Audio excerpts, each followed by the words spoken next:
and Portland Police Bureau Chief Chuck Lavelle, and he will be followed by Multnomah County District Attorney Mike Schmidt. So let's get right to it. Hand the microphone over to Mayor Ted Wheeler.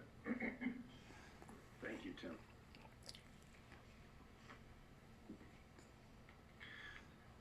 This afternoon, my heart is heavy.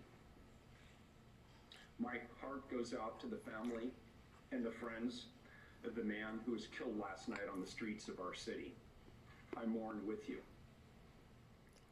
I'm going to support the police chief and the district attorney in apprehending and holding accountable those who are responsible for the homicide last night.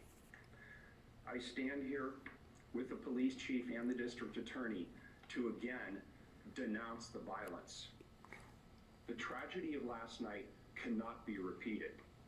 All of us must take a stance against violence. And it doesn't matter who you are or what your politics are. We have to all stop the violence. For those of you saying on Twitter this morning that you plan to come to Portland to seek retribution, I'm calling on you to stay away. You, of course, have a constitutional right to be here, but we're asking you to stay away and work with us to help us de-escalate this situation. And Portlanders, I'm asking all of us to do our part too. One death is one death too many. Join me in denouncing all violence. Let's pull together in the name of peace and humanity. We don't always have to agree, but we've long done so without violence. That's part of what makes this nation strong.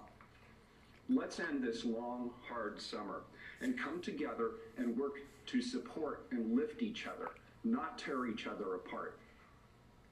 I'm going to continue to work with the community on the historic changes that we've already made and have committed to making as we reimagine what public safety and racial justice can look like in our community. And we'll continue to do that work in the weeks and the months ahead.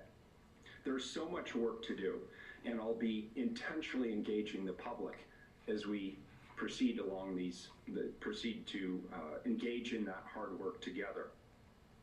Yesterday's events began with hundreds of cars filled with supporters of the president, rallying in Clackamas County and then driving through downtown Portland.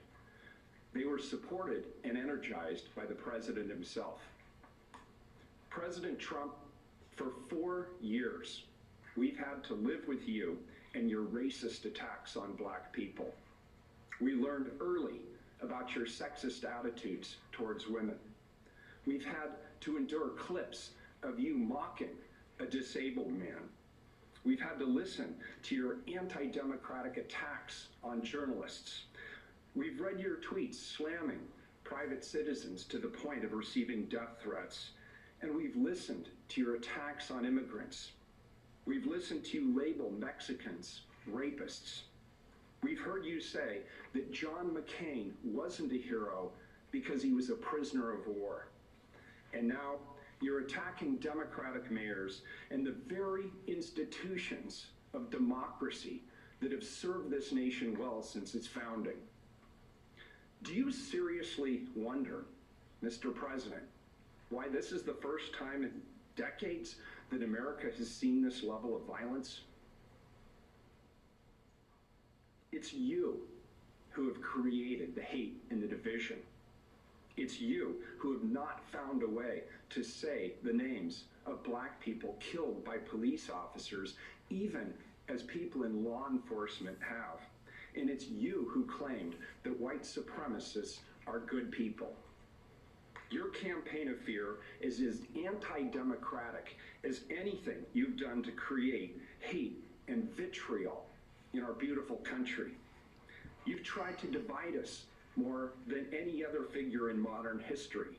And now you want me to stop the violence that you helped create.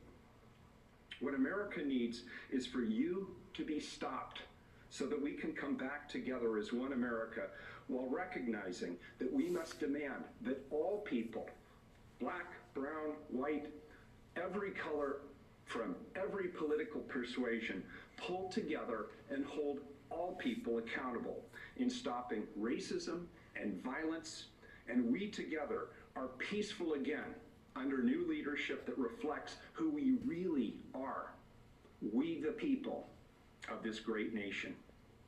President Trump, you bring no peace.